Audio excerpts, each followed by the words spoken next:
And then he said, I'm coming to you. And she was like, no, let me come to you. So Eva, Carrie, and her mother and Clancy, they're all going to board a jet. They're going to go to Rio.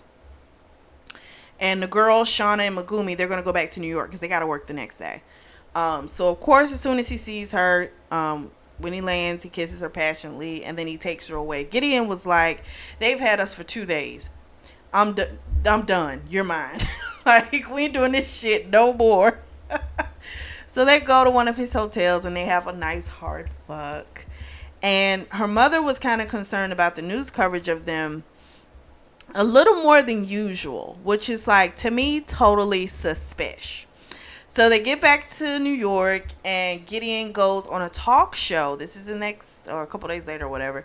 And he's telling them, you know, it wasn't really a bachelor party because me and Eva got married over a month ago.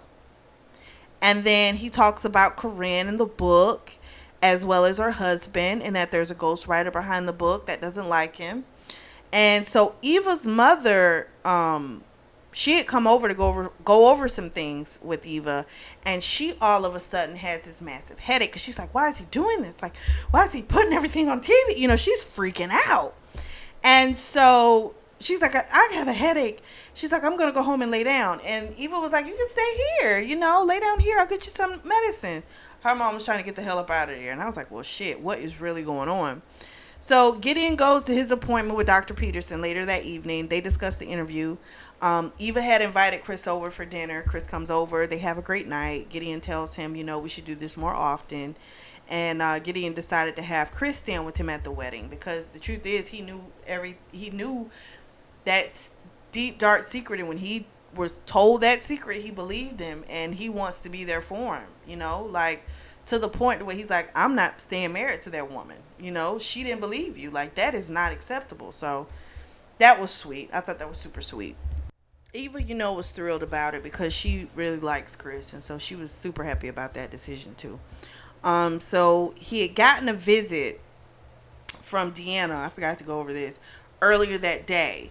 She had stormed in his office, and she was upset because his interview fucked her up, basically, of everything. So now they don't want her ghostwriting. She didn't get the exclusive of the wedding because he put those photos up on the talk show when he went on there. So she screwed all kind of ways around. Plus, she had given him the information about the sex tape. So she didn't make a ton of money. She didn't make any money off of that either. And she was going to make a ton of money off of that. So she's all like, you owe me and all this type of stuff. And you just use people. And he said, listen, we fucked. You got what you wanted. I got what I wanted, you know, because she's all like, you didn't mean it when you apologized. He didn't need to fucking apologize to you. Okay. You know, you thought you had landed the whale. That's what happened. And you didn't. So be grateful you even got a freaking apology because you really didn't deserve it. You just need to let it go. She's like, all these hoes are just batshit crazy to me. So he told her, you know, I don't owe you nothing at all. You know, you could have gotten the exclusive, but you tried to do an underhanded thing. Ghostwriting Corinne's book, like, come on. So he actually was like, you know, but I'll help you out. You know, he's like, I'll offer you a job. And he said, go talk to Scott. You know, now what she's going to be doing, I don't know, because we never hear anything else about her. So I guess she'll just be on the payroll. So after that Deanna fiasco, whatever, he went to lunch with Steven, Mark, and Eva. And sure enough, Mark tells them that, yep, LambCorp offered me a position. And so Eva kind of explained the situation. And Mark had done some research, so he kind of knew the history between Landon's dad and Cross, Gideon's dad. And so, of course, he's going to stay with Cross Industries. So the next day, his mother comes to see him. She's upset about the interview, him getting married, not telling the family, and as well as she just left Corinne. And she's so distraught, you know, and she's like, you need to go apologize. And he's like, what do I need to apologize for? I told the truth. And she was like, you just, you know, you should apologize. She's not, you made her out to be something she's not. And he's like, no, I told the truth. And then he screams out that he was the R word for over a year and you did nothing. And so his mother starts shaking her head no. She's like, you confuse things. Eva's in the office. Maybe this was after this was after the lunch when his mom came in. And so Eva's like coming out of the bathroom and she didn't say anything because this was his battle. This was his conversation that he needed to have with his mother, right? And so the mother just couldn't hear anything he said. She really is a person that does not like reality. And anything that affects the reality that she has painted. Sounds like Corinne, doesn't it? So she will not accept it. Because the truth of the matter is you're a horrible parent. And the reason I say she's a horrible parent is because he told her. And she didn't believe him. So we come to find out that this is what makes no sense to me. If the kid says that this person's doing something to me, explain to me why you would take a fucking recommendation from this person. And it's someone that they're not blood related, but through marriage they are. Why would you take that? That makes no sense. So to me, that makes her even worse. She did that because she knew she would get the type of response that she wanted. Him be damned. She wanted a certain response that nothing was really wrong. Right? She hasn't failed as a parent. This isn't happening. That's the image she wanted, and so she went along with something to make that happen. So she's disgusting. I don't like Elizabeth Vidal. She's trash. And I'm glad that Chris is leaving her. Because she's trash. You're a trash ass person. Period. Can't stand her. So she storms out because, she can't deal with the truth. Not shocked. But that's what happens. So, him and Eva talk a little bit, of course, and she tells him, it's okay if you're hurt, that she doesn't believe you. And he finally admits, I knew she wouldn't. I knew she wasn't, and I think that's why I put it off for so long. He's like, but I'm done with it now. So they go to an event where Gideon's being honored. So everyone's there. Christopher Sr.'s there. Ireland's there. Eva's mom, stepfather, the Lucases even show up, but they keep their distance. Ireland gets super upset because her boyfriend's there with another chick.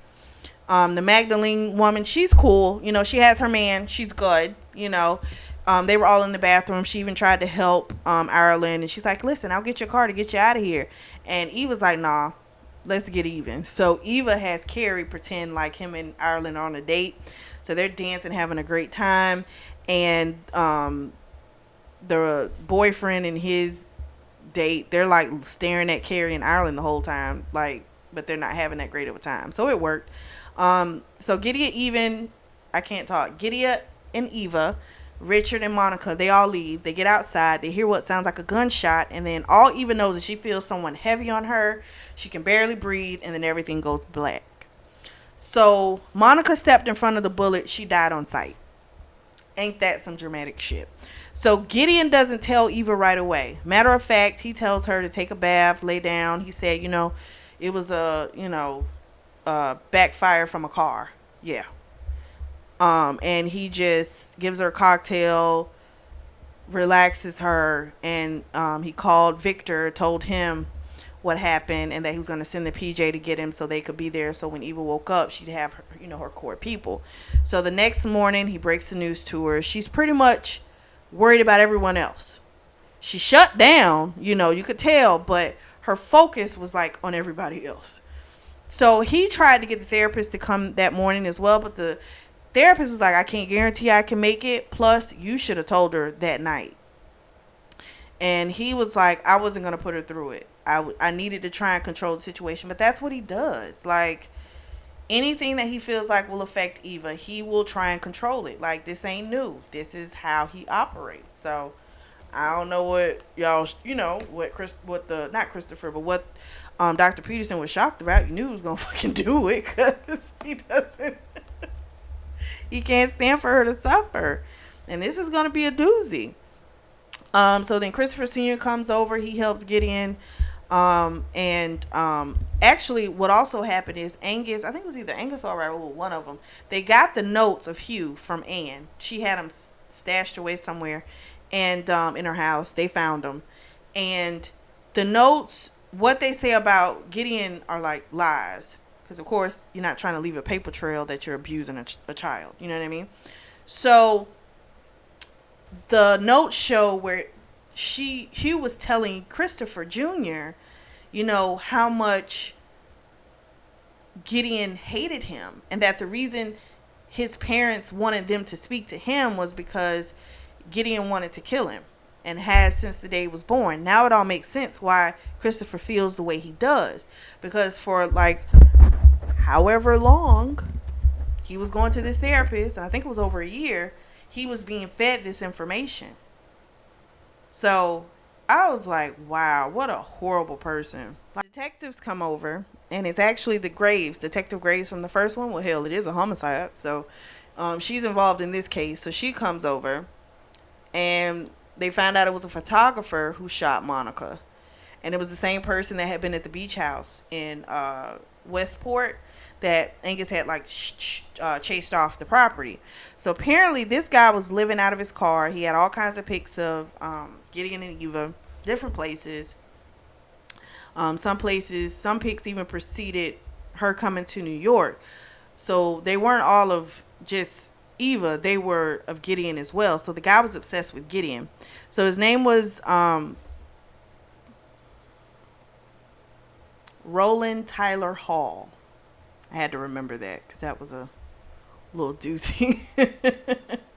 So how he's roped into all of this is he was a patient of Ann Lucas, but he didn't know her as Ann Lucas. Ann Lucas had another practice, okay? And she was under a different name, Aris, Dr. Aris Madovagian or something like that. And so she had, I guess, he already had mental issues. And so when she found out that this person's father was affected by Gideon's father's Ponzi scheme, she started correlating their two lives together for this man. So they, start telling him things like, if that wouldn't have happened to your family, you and Gideon would have the same type of lives, and you guys are entwined, like all kind of bullshit she started feeding this man. And again, you got to remember, he's already not mentally there, right? So she's feeding him this, he's becoming obsessed. So this is someone, she was mad at Gideon because Gideon made her fall in love, basically. She was ready to leave her husband, and then she got dumped. Gideon never told her he was going to leave, that he was going to be with her. But because she failed, she now feels like he crushed her. To me, her husband is stupid as shit. You're not going to tell me this man didn't know anything about some of the stuff she was doing. He had to know something, okay? Also, we find out this Dr. Aris Madovagian or whatever, that's the same person that Corinne was going to and was getting like fucked up drugs from that were making her delusional and stuff like that. Even though Corinne is still crazy, don't get it twisted. But these drugs were not helping the situation. So this woman made sure she went through all types of avenues to try and make sure she got to this man. She crazy. I hope they take a whole license and put her under the jail, because this is just awful. So the Hall guy basically felt like if Eva was removed from the situation, so that's who he was aiming to take out. If she was removed from the situation, then him and Gideon, would, have the same parallel lives again. Delusional beyond. The guy admitted to everything, gave him all the information. So they got everything to get her, He cooperated, So after all of that, her dad approaches Gideon about working for him as like head of Eva's detail, because he told them, I'm moving to New York. Well, she did, like, now her mom's gone, so he's like, I have been too far away from you for too long. He's like, I'm coming to New York. And so of course Gideon's all cool with this. You got to think, who else loves that woman more than him? Her fucking father. You know